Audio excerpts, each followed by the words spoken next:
Hey everyone, welcome to today's webinar sponsored by the Digital Curation Interest Group. We are really excited to have Rafia Mirza, Brett Currier, and Peace Awesome Williamson today. They'll be talking about utilizing memorandums of understanding. I wanted to let you know that we'll be taking questions at the end. They'll be able to answer them, but if you wanted to type them in throughout in the chat box, I'll also be keeping track that way. So of course, if there are any audio issues that come up, or if you can't hear our presenters, just type that into the chat box as well. All right, thank you. I'll let you guys take it from here.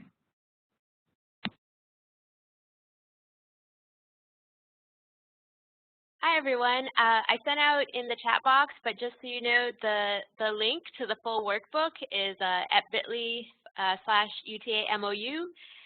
If you could go to that link, or you can go direct to the link for the PDF for the full workbook. We're going to be talking about that later, so if you have it downloaded and pulled up, you'll be able to see some of the things we're going to reference. We also have a hashtag, UTA-MOU, that in case there's any questions we can't get to during this webinar or that you think of afterwards, you can tweet out with that hashtag, and Peace will be monitoring it, and Brett and I will also be intermittently checking that.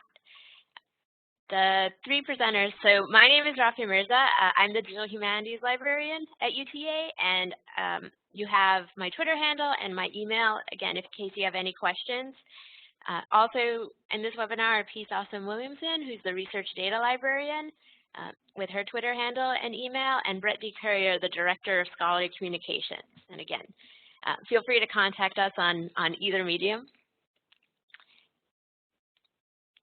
So basically, going into this, the sort of mantra we developed while doing this was, if you don't have time to plan, you don't have time to do.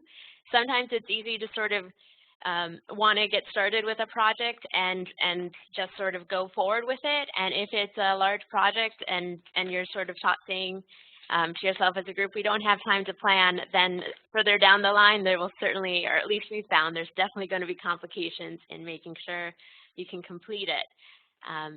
So a little bit about the origin. When I became the Digital Humanities Librarian, I went on a crash course of how is everyone else participating in digital humanities or digital projects. And I looked at the spec kit, I looked at blogs of people who are active, I went to a lot of DAT camps where informal conversations were happening.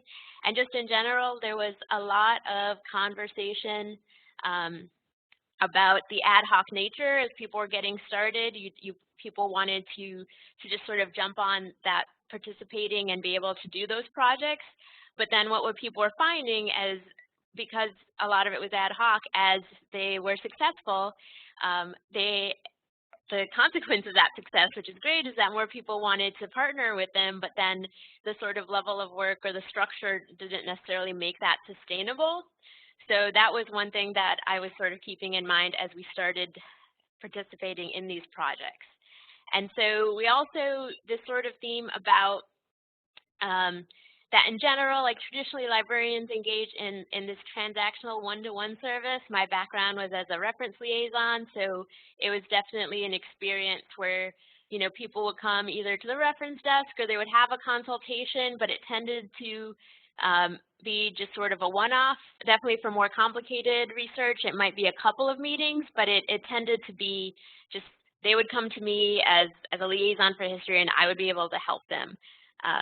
But what we found was that, especially with digital projects, but sort of all different kinds of new projects, is that we were engaging in this different collaborative work, which became, rather than a one-to-one, they would come to me as the point person for digital humanities, and then I would have to go talk to another librarian who had more technical experience or who might have done a lot more with databases, and it became this sort of conversation where I would be, there'd be a lot of conversation between departments in the library and then the external partner, and then possibly even other external partners. And so what we found is that what would be good is that if you can sort of use some sort of document to create or agree on a blueprint before you commit resources. So not everything needs to be spelled out in stone necessarily, but that you both go in knowing you're building you're going to build a ranch house, and not one person is thinking they're going to build me a mansion, and you're thinking they just need help to build a birdhouse. There's just some sort of, the scale is agreed upon before you start. We find that sort of having those sort of, managing those expectations and making the work visible before you begin results in sort of a more positive experience than one where the lines of communication are more open. The other thing we found useful is that it makes sort of what you're doing more visible. So if you're talking to an external partner, they might be wondering why it's taking so long if they think you're the one who's handling everything. But if they understand and you're having conversations about the multiple staff members, there can be sort of more expectation of the time it will take. So basically, because these projects digital projects can vary so much, what this does is people come in with different expectations, but the process that we found was that if everyone is sort of on the same page and you're having these conversations to create the document before you start, it makes sure that everyone has sort of their deadlines and their expectations are in sync with each other. And again, with that sort of, for a long time, or at least as a liaison, we had sort of these established workflows where if someone was coming in and wanted us to add something to our collection, we sort of knew what workflow to go through, so you didn't necessarily you didn't need these documents to sort of manage expectations. It was something that was expected as part of your job. But now projects are so different from each other that it's hard to sort of know how long they'll take and who will do what if you don't have this conversation before you get started. And so what we found is that sometimes when you're talking to an external partner, they may have expectation that is higher than is possible. So a lot of times when people are doing digital projects, they might see a digital project or digital humanities project and it's sort of a black box. They see the output, but not necessarily how much work went into it. So they might see a project that had like a couple years go into it before it spun up, and they might want to have a discussion about doing it in 1 year. So you want to make sure that you talk about that beforehand. They might have expectations about the technology that the technology doesn't allow. For example, we've had a lot of conversations about Omeka, and there's omeka.net and omeka.com. So there's the version that's online, the web version, versus the server install. And so if someone wants to do the web version, they don't have to worry about getting access to a server. But the free version only has 500 megabytes, so if they wanted to spin something up very quickly, but they didn't have funds to pay for extended space on the web platform, they might sort of need to have different conversations about that. So, for example, we've had if a faculty member wants to do a class project, but they didn't necessarily, build in the funds, then we can have a conversation about you might need to sign up for multiple free accounts, versus if they want to do a server install, you need to have conversations about what server, who's going to install it, who's going to maintain it, which plugins they want, do those plugins work all nicely with each other. So those conversations are important to have before you get started. Expectations that might not coincide with your strategic priorities. So there might be projects, if you're an institution where there's a particular area of focus or scope, it might not be something that, if it falls outside sort of what your mandates are, what the institution's mandates or what the library's mandates are, you might not be able to spend as much time or as much resources as you would for a project that was different. And then just sort of the timeline, it comes up again and again that there's certain things that you might be able to do if you were able to drop other priorities, but since you can't, just having, again, conversations before you get started about how long some things might take is we've found very important. And then on sort of our side, we have found as librarians, and this is definitely something that we all sort of have to adjust to and acknowledge, is that we come from a service profession. We want to say yes, so we always want to say yes. And again, as a reference liaison, when someone would come to me and ask for an instruction or a handout, those were things that I could do by myself, so I could always say yes. But for digital projects, it's going to be rare that you're going to be able to do one with just yourself. So you want to be sort of cautious of saying yes until you've been able to clear that with everyone who's going to be involved. We have inclinations towards gold plating, which is sort of wanting to exceed expectations and do a great job. And if you have a couple projects and you're doing them on an ad hoc basis, you can definitely sort of do the best job that you can. But then as you get more and more projects, it might be difficult to, if you agree to do a certain amount, to do more might be taking away from collaborations with other external partners or other commitments you have. So you want to watch out for that. In general, we tend not to expect to share credit, like when you do a bibliographic instruction session or these different kinds of traditional works.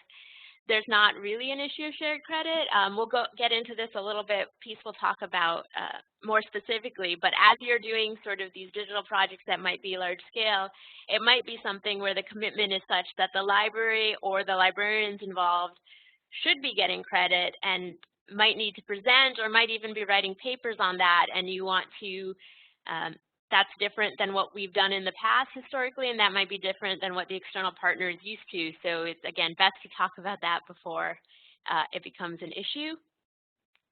We, especially because we are so service oriented, we tend to provide this sort of seamless or invisible service, which is great. It's very frictionless for our patrons. But sometimes what happens is then they might not be aware of how much effort that invisible, seamless, frictionless experience is. And so they might, sort of going back towards the timeline, have a more accelerated vision of a timeline than you might be able to do. So these are all sort of things that we want to keep in mind. And I am going to turn this over to Peace, so it'll just be 1 second.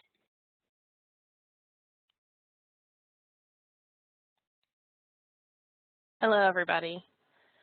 So I'm going to talk a little bit about the MOU Workbook. Remember to access the workbook using the bit.ly link that's on the screen.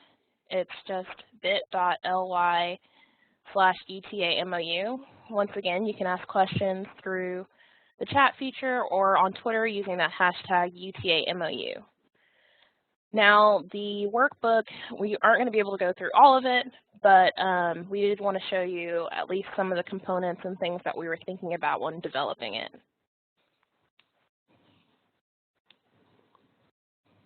So the contents of the workbook, if you access it through that link, you'll see, you'll scroll down a little bit past the instructions, and then you can see the contents that we have there. Now, we have introductory text to help set context, as well as templates available. And each template that is available in the large PDF workbook are also available separately as Word documents that you can download and make changes to. You can edit the template, you can use it as is for your institution, but it's in a format that's easy to change. Now, we're going to go over several elements of the workbook.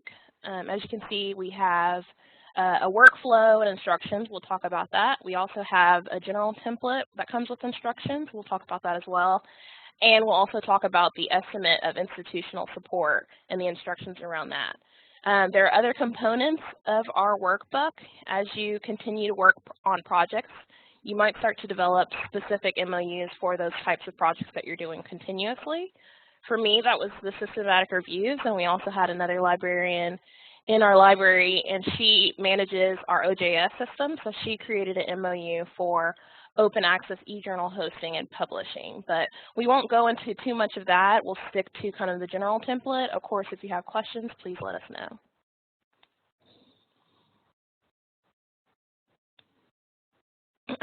So this is the workflow that we developed around developing the MOU. It seems like a very simple document, and as you use it very often, it becomes a lot more simple, but the first time or two, it may be a little bit more complicated, and it may be a more iterative process than it will be overall. So we created this workflow to show the different steps that are involved in writing the MOU. So the first one is phase 1, or the consultation phase, where someone has approached you with a project, typically a faculty member or what we call an external partner, and the library stakeholders need to be consulted who may be involved in this. So maybe there's a technical component, maybe there's a component that involves purchasing or other things where you may need to talk to librarians in systems or librarians within your digital scholarship department or library administrators to make sure that everyone is on board with the project and it fits within their timelines and their priorities and the priorities of the institution as a whole. So at this stage, you're just doing what we call kind of the reference interview, where you're asking as much as you can from the external partner. What is the timeline they're expecting? What do they want to have involved? What do they mean when they talk about archiving, things like that? You just want to get the information that you can and take it back to the stakeholders who are involved in order to finally determine if the project should even move forward. Once you've made that decision, document it, because that will be how you start writing the MOU. So as you move to the second phase, you start looking at timelines, software needs, and the more minute features of the project, and begin negotiating that not only with the external partner, but also with library staff. Once again, they have other priorities as well. There may be multiple projects that you're working on with them or that they're working on with others. And so you want to make sure that this project falls within the threshold and the capabilities of what you have. And if you can increase the capabilities through either purchases or accessing and downloading technology and other things. So you want to kind of communicate with all parties continuously and let them know about the changes that you're making to the document in order to sort of get it into a more finalized format. And then, of course, communicate that with the department heads as you're going, so that they can also make sure that this project is continuing to align with the goals of that department and of the library. Once you've done sufficient negotiations with the external partner and with others in the library who may be collaborating, you can move to phase 3, which is the review phase. Now, at this phase, you're not making substantive changes. You're just getting final approval and sign-off from all parties that need to be aware of this major project.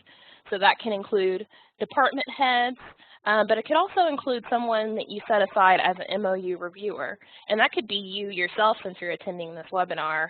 And it's just someone who's familiar with the template, familiar with MOUs, some of the pitfalls that your library has seen or other libraries have seen, in order to identify things that might be missing or unclear within the document. Once you've gotten your MOU to a more completed phase, you can move it on to the director of your library, the dean, or the associate dean, associate director of your library. And that is just for final sign-off and approval. Finalize everything with all parties involved and get signatures from both the library director or AD and that external partner or partners. Once you're at that phase, only then is when you would start production, start working on the project. So when you are in that phase, please try to document changes that happen. Things happen, people get sick, they're out, timelines change, budgets get cut.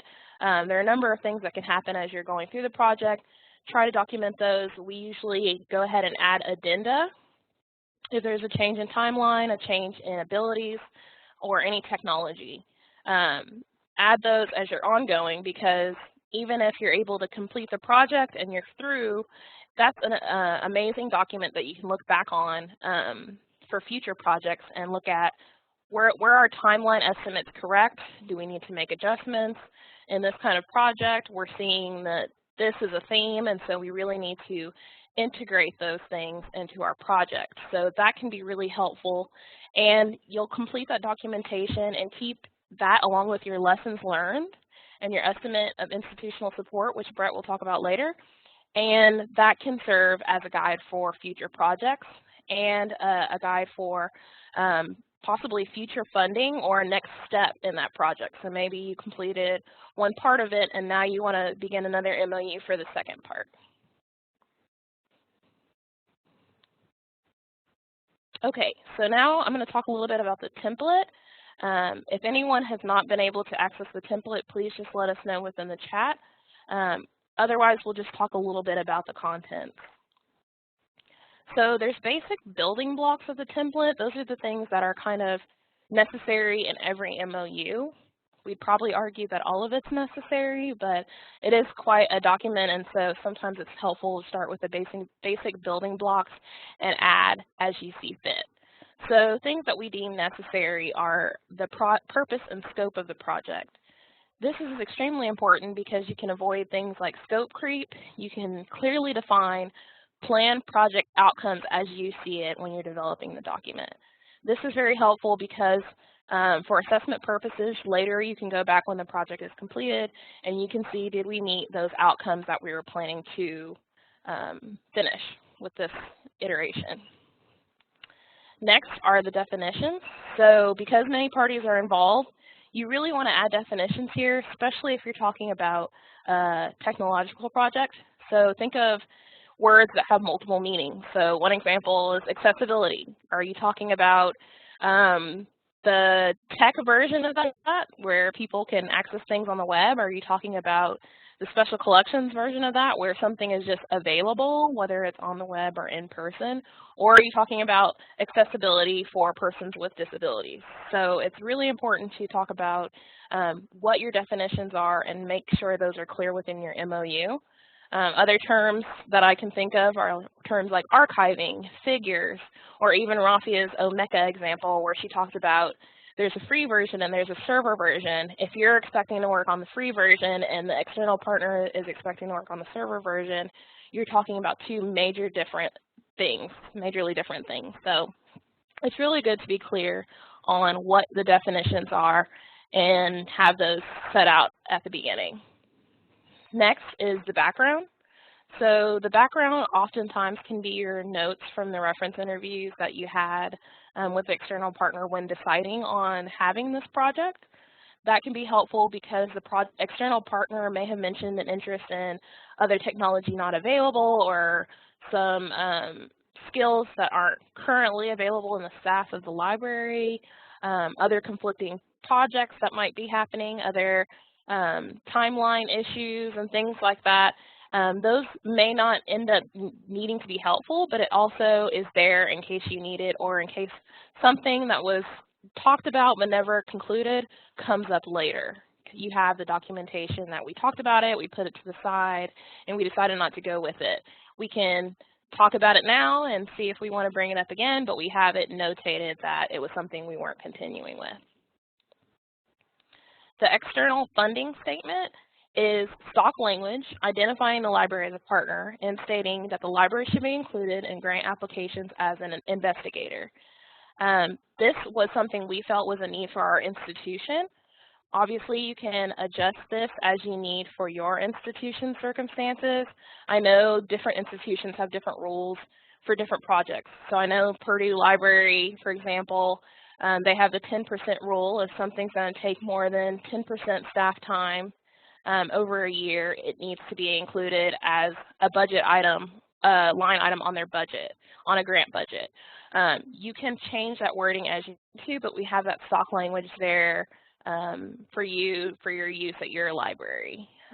We also have our partners' responsibilities.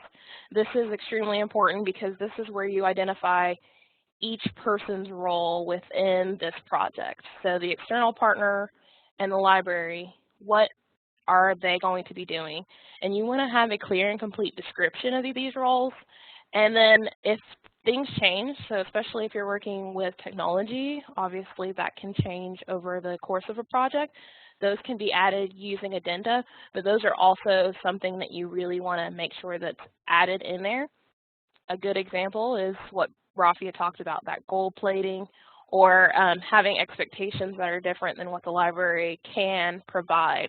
So once you have those expectations laid out very clearly, everyone is on the same page as to who's doing what and what is going to be done. Next is the ownership statement. So with the ownership statement, you want to have the library as owner in the project. We're putting in a lot of effort to complete the project, and although sometimes we don't expect credit, it's good to put it out there right away how much credit the library should be expecting. I'm sure many of you have experienced not getting proper attribution, not getting the opportunity to publish or present on a project that you had, or other things that could have been avoided had there been a clear identification of ownership at the beginning. So we have that ownership statement. Once again, you can adapt it for your institution, but that's there for that reason. And I will talk about the signature and date. It's basically what it sounds like. It is making sure the external partner has read and agreed to all the items of the MOU. It is not binding in the same way as a contract, but it is something that makes the partner pay a little bit more attention to the MOU. You may feel that this is something that gets you a little bit stressed out thinking about asking for a signature, but I've asked for signatures on MOUs multiple times and I've never had a problem. Not saying that you won't ever have a problem, but in my experience, I've not had a problem with faculty within my institution and outside of my institution signing MOUs.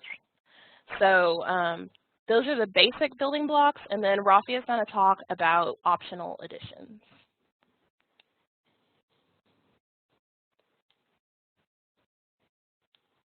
So some of these we wrote in because at different points they've sort of come up in conversation. So for technology limitations, I'm going to use Omeka as an example again because it's sort of a very popular tool to use in digital humanities projects, but there's different versions. So there's omeka.net, which is the free version, but it's actually only free up to 500 megabytes. And if you have the free account, you can only do one site, and you have a limited number of plugins.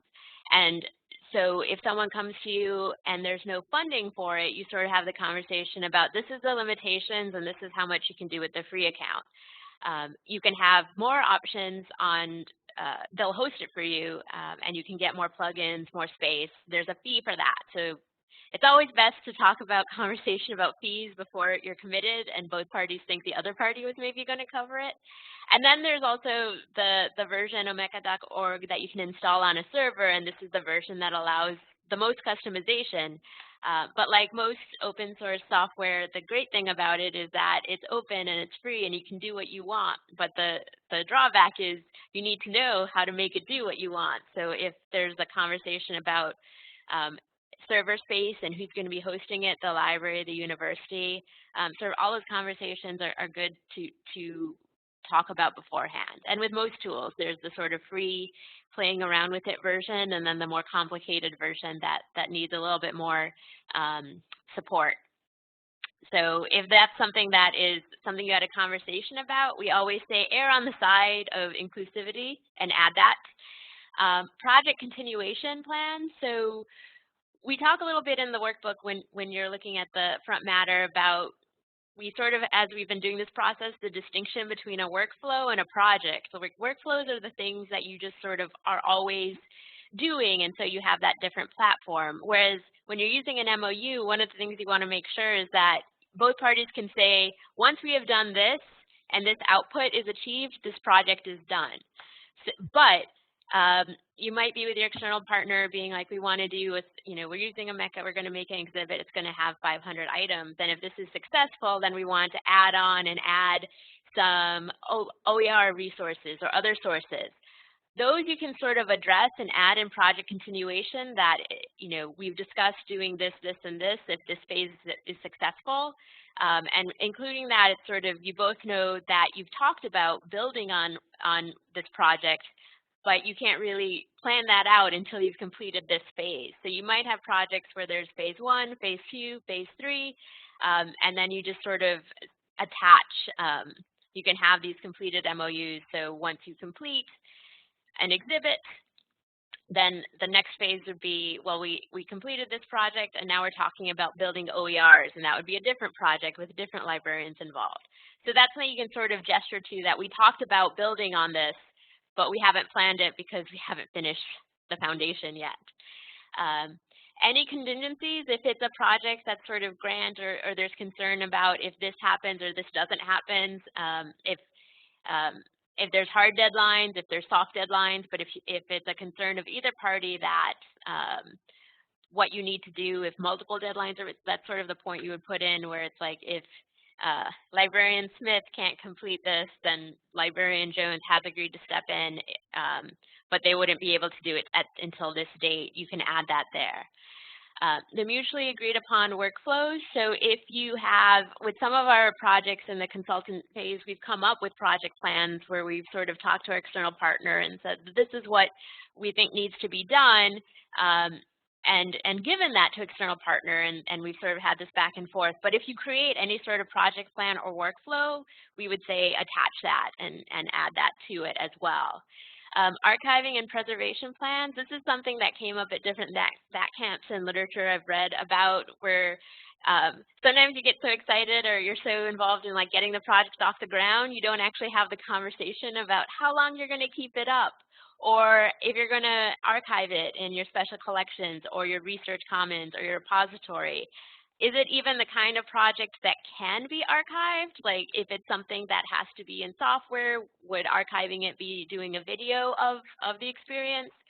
It's best to have those conversations before you realize you've sort of accidentally agreed to keep something up indefinitely.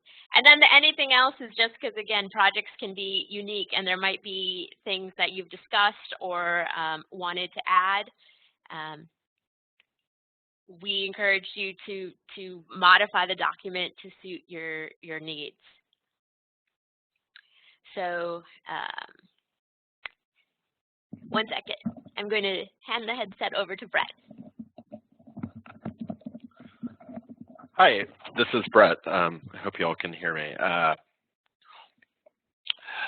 So the last section of the workbook is just sort of all of the addenda that we've added, and so these are a couple of the major ones. So if you look in the actual MOU template, one of the things that we have on there is that both the partner and the institution's responsibilities under the MOU is to conform to the collaborator's Bill of Rights listed in Appendix 1. This is sort of a precursor, I believe it's a precursor to the UCLA Bill of Rights for students in digital humanities projects. And what that does is it sort of spells out who gets credit, who gets ownership, the fact that people should be empowered to sort of place it on their website or their CV as we're sort of going through these projects. One of the things that we've seen with digital projects is that, projects might occur in a classroom and the students don't get credit on the project, or librarians might not be listed on the About page despite doing a lot of the technical work. And what it does is it empowers everyone to sort of have that. The next template that we have, which we encourage, is the template 2. Addendum 2 is just the calendar. That way, as deadlines and due dates change, you can just go through and update the calendar rather than having to sort of go through and sort of revise the entire document. Project recommendations is the next one. This one's really, really important. So one of the things that Peace and Rafia both talked about was this idea that what you might be doing is you might be building off of a previous phase of a project. And so maybe they talk to you about phase 2. So thinking about the example with OERs. So the project request is that you add an OER after you've created the Omeka exhibit. Well, there are things that you might want to be doing in phase 1 that would be a good idea in order to make phase 2, the creation and building of OERs, more successful. But you don't have to do those things in order for phase 1 to be successful sort of in its own right. So what you want to do with that, if neither partner has agreed to take on something that would make the next phase easier, you want to add project recommendations.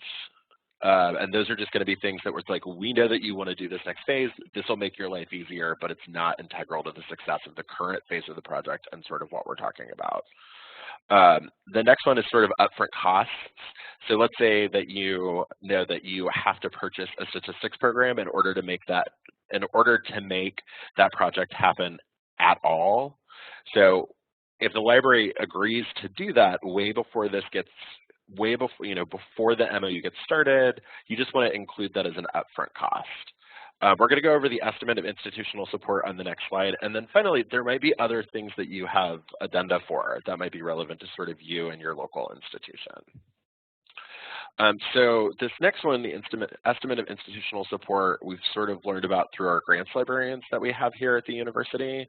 And so what it does is it gives the library kind of a way to sort of spell out how much time and money was spent on the project. Remember, one of the goals of this is to sort of make the work visible. So what we've done is we include, so there are two different parts of this. So the first one is going to be who is on the project and who's working on the project. So that first one is going to be, you include the name of the person who works on the project, what their job title is, and their area of expertise. So as a really good example, I am the Director of Scholarly Communications here at the university. And so sometimes what I've done is I sort of work with faculty and like having conversations about copyright and fair use and sort of pointing them to expert resources so that way they can make that determination. And that's going to be a different role than when I'm serving in kind of a more traditional librarian role if I'm helping sort of project planner doing project management work. So my expertise when I'm working on the same project might be, same person, same title, but I have different areas of expertise for those two places. The next one is the number of hours that you've sort of committed to the project in both of those roles. And this is going to be, so the institutional rate, and what we advise everyone is basically to take your annual salary and compute that to an hourly wage. So take the total number of hours that you work and get it to a rough, this is how much money that I make per hour if I was when I work 40 hours a week. And then compare that to the market rate. So as an example, a project management planner sort of on the open market as a consultant might make $100 an hour. So for many librarians, by using a local project manager sort of inside the library, they've saved 75%. So what we would do here is the institutional total is going to be your institutional rate times the number of hours. And then the market total is the number of hours times your market rate. And that just sort of gives people an estimate of the comparison of how much money the institution has spent on the project already, but also how much money that project would have been spent had they done it on the open market. The next one is going to be things like, the next one is going to be sort of description of hardware or software. One of the things that we know is that because we are sort of big institutions, because we're a big institution, sometimes we're allowed to buy things in bulk. So our institution cost might be less expensive than the market cost. So as one really good example, so we have a makerspace here in our library. And if someone comes in, they purchase, or correct me if I'm wrong, but they purchase sort of it at market about what we pay for it. But if they were to go out and purchase their own filament for the 3D printer, it might be 10 times that. So that's kind of the institution cost of sort of the hardware or software compared to the market cost. And again, it's just sort of about illustrating how much money people are able to save. How much money people were able to save by sort of using the people and the things in the library as opposed to sort of going out on the open market.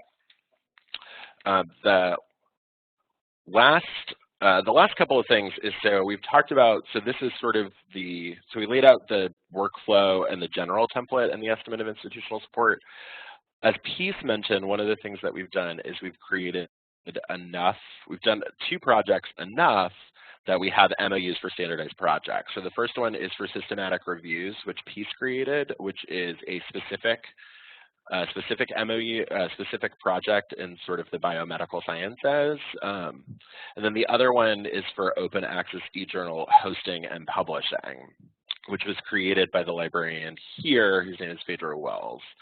And so those documents, what they do, there was a question in here, which I'm just going to go ahead because this is our last slide, about where was that question? How the template fits different types of projects other than digitization projects. So the open access eJournal hosting and publishing is a really great example for us. So if you take a look at that specific project, which is on page 41 of the workbook, which is on page 41 of the workbook, what it does is it sort of lays out kind of the role and the scope. So what is the library going to do, and what do we need the partner to do in order to make a successful eJournal? So with most of the eJournals that we have right now, we don't have the ability, for instance, to actually do peer review.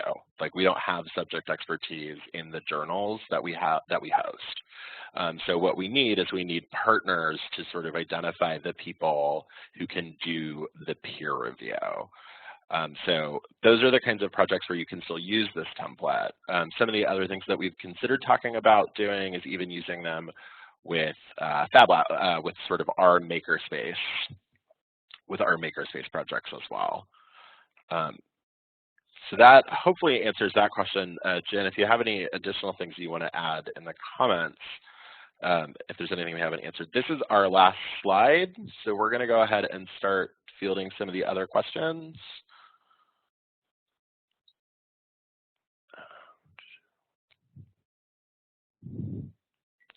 Let's see. I know that we were answering some of the questions in the chat. So one of the things that Esther asked is what happens when something changes, like the number of art pieces are drastically reduced, or a person can no longer do their part in the future from the agreement. Okay, so I think those those seem like two different kinds of questions, so I'm going to go ahead and answer them differently. So if the number of art pieces are drastically reduced, that's one of those things, again, that you just want to go back and you want to have a conversation about. There might be, if the number of art pieces are drastically reduced, it might not be the biggest deal in the world because it might just be a reduction in workload for either the library or for your external partner. Now, if the number of art pieces are drastically reduced, but this was a grant-funded project, then you're going to have to go back and you're just going to have a conversation. You might need to either rewrite the MOU to sort of make the new documents reflect that.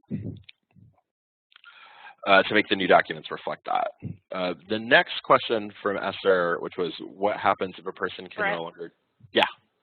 Brett, can you answer Leanne's question? I think I've got all the other ones. Oh, okay. Yeah, I can do that. So Leanne asked, can you read that? Oh, there we go. Have you used this process with internal library projects? If so, talk a little bit. Okay, so we can talk about this a little bit. So we have not done the formal document, the full formal template on this project. But what we have done is, so one of the things we talked about doing was about printing off materials in our makerspace to use during Open Access Week.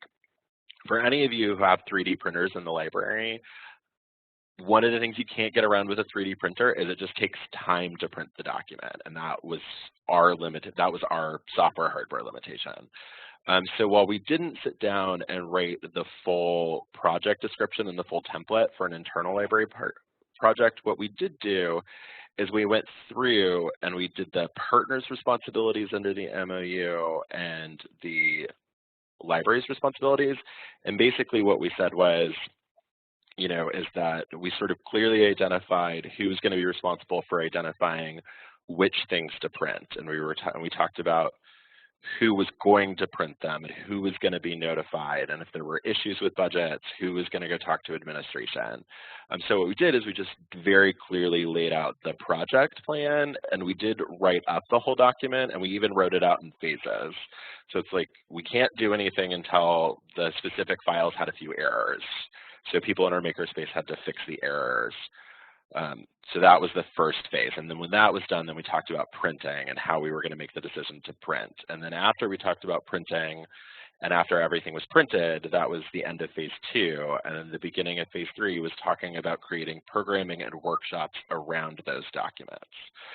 So even though we didn't use the full formal MOU template, it did provide us with guidance around the template. And Rafia also has a response. So sort of thinking about that and going back to the blueprint metaphor, sometimes you'll find as you're having these conversations, and it sort of happened a little bit when Brett's, like, you have the conversation and you drop the blueprint, and then you might realize we can't build this right now. But I think that still there's utility in sort of determining that before you've committed a lot of resources. So you might be using it and you might be having conversations, and then you might, as you're working towards the document, realize either the external partner or the internal partner is like, we can't do this, but maybe in 6 months we can, so it might be just put on hold. So sometimes you might draw up a blueprint and not be able to immediately use it, but at least you haven't started building something that that is not what either party wants. Sorry, Rafi and I have been working on this for a while, so we go back and forth. The other thing that happens with this as well is that you write the blueprint, you discover for whatever reason you can't do that today, but you might be able to do that in a year with additional funding or training. I mean, one of the things that we've seen throughout digital projects is that they take, there are some projects that take 5 to 10 years, and it's sort of a slow build. But if you know the direction that you're going, you can continue to build to that in sort of whatever instance that you can. I think, Raf, he's just answered your question about when things are sort of workflows versus when we sort of do the full template. Let me see. Question about what are after effects of using an MOU? So a couple of the big after effects for us is that, because one of the things which you saw in the workflow is that it's really important that we have that reflection time, and it's really, so it's one of the last steps. So it's reflection and documentation of lessons learned. For those of you who've started doing these projects, once you do the project once, you're going to continue, and you do it successfully, people want to continue to do that kind of project with you a lot. As one example, we see people creating open access e-journal hosting and publishing kind of continuously throughout. But every time you do something, you kind of hit a new snag. And what you do is you're able to kind of negotiate around it. One of the things that the document does is it allows you to negotiate around. It allows you to negotiate around and sort of also have documentation for the problem that you had and the way that you solved it. So that way there becomes like a written institutional memory for all of these projects. And these projects, which we talked about, can eventually become workflows because they can become standardized because you know how to do it. So I hope that kind of answers your question about,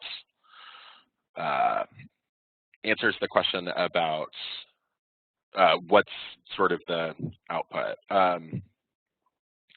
We have a question just sort of directly here to the host and the presenters about talking a bit more about pushback you might get from an external partner when estimating hours and cost of time. So one of the things that we've received from a little bit of pushback, when estimating hours and cost of time, we haven't received any pushback yet about, I missed that. Let me answer this one piece and then John. So we haven't received any pushback about the estimate of hours at this point.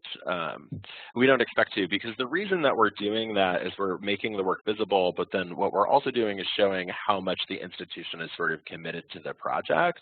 So it's actually in the best interest of our grant partners to have,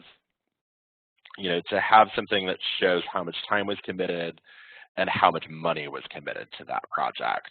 So we haven't had any pushback from that. We actually don't expect to.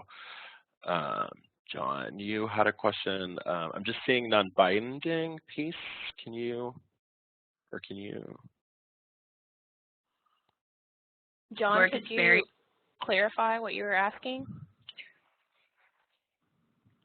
And while John is typing that out, there's another question about how do you decide which services for campus partners need a comprehensive MOU and which are just business as usual? So the comprehensive MOU versus, so piece, it looked like, so our threshold is 8 hours. If it would take more than 8 hours for anything, if it takes more than 8 hours of total library staff time, then we would say that you need a full MOU. That being said, as you go through and you look at the template, there's a lot of optional stuff. So if it's smaller projects, you won't need to write as much compared to some of the bigger projects. I think we've seen memorandums of understanding with addenda, which have included grant applications between 40 and 50 pages, just because there's so much, it was 3 years going into the project, and there's just so much work that was kind of done by hand in advance. The MOUs are not legally binding. And one of the things that we are going to do as we work to continue to do is we are going to make changes. And that's going to be one of the things we'll clarify in the next draft, is that it's not intended to be a legal document. And the reason it's not intended to be a legal document is because you're never going to sue a faculty member over this if they miss a deadline, and they're not going to sue you. But what it does is one of the things that we sort of have found that the MOUs does is that they're binding from the perspective that they allow faculty to sort of really see the amount of work that they do, and if there is a person who maybe feels like the project was not successful by their definition of success, then you have a document that you can sort of speak to that kind of asks the question, well, what did you expect the library to do that the library didn't do? And you have kind of the list of priorities, and it gives you a better point of discussion as opposed to, some of what we've seen when we do these projects and the library, quote, fails, unquote, because there was kind of an unstated expectation. So Rafia is answering the question right now in the chat about priority issues if multiple projects needed in different departments. So that's one of the reasons why we talk about in the workflow that you have to work really carefully with all of the department heads as you're going through and doing the project. And why you need to work really carefully with administration. Just because other people are going to have an idea of kind of what the workload looks like kind of coming down the pipe. And they're going to be the people who are ultimately responsible for helping manage those decisions. But one of the things that we've discovered with the MOUs is it actually allows for us to have greater flexibility because all of our projects are written down and all of our commitments are written down. And some projects, and I'm sure that you've seen this if you've worked on many projects, those deadlines are a lot more flexible. Some deadlines are a lot more flexible than others, or you're waiting on a faculty member or a different department to respond to you with things. Maybe you're waiting for maps to be digitized and you just can't move on the project until that part is done. So we've sort of seen that the MOUs actually gives us flexibility with those projects. I would like to add to that the MOU is really helpful, especially when you're looking back at MOUs you've completed, because it identifies staffing needs. So one question was, prioritizing multiple projects, and I mentioned, proposing a delayed or slower timeline, or just letting the external partner know it's not a project you can currently manage at your staffing level, and that might be helpful for future decisions. So if you're seeing this become a recurring issue where you need more staff for this particular type of project that you're getting requests for, you have that documentation as evidence to advocate for that, either for temporary staffing through a grant or for more permanent staffing through your institution or reallocation of lines. So with the MOU, we suggest that there be a point person. As it turned out, so I've sort of been talking about digital projects because that's usually the ones that I'm involved in are digital, although that's not built into the MOU. You could use them for any sort of project.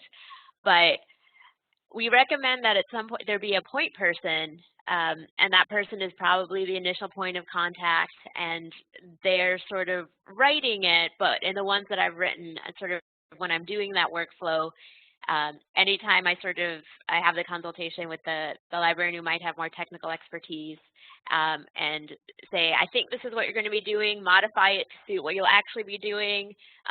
Their department head also looks at it, so sort of that conflicting thing where they're like, no, we have 6 major projects that we've made commitments to for September, so that due date won't work, but if we change it to November, then we can do that. So as you're having that back and forth. So I've been the point person for sort of a lot of the sort of digital humanities type projects, and then of course like Phaedra is the point person for anything to do with an open access journal, and it could be sort of anyone who sort of suits your local needs. So you could designate a person in each department, you could designate a person for the library, sort of these different kinds of workflows. So it'll be a group project, but yeah, someone is just sort of corralling everyone to make sure it can happen on a timeline. And the other thing that I found, I was just sort of naturally taking a lot of notes, and it's good for anyone who's having sort of any conversation to sort of either save those emails or create a memo or add notes, and then you'll find when you start writing it, it makes it much easier because you can just adapt it rather than trying to recall the conversation you had a few months ago.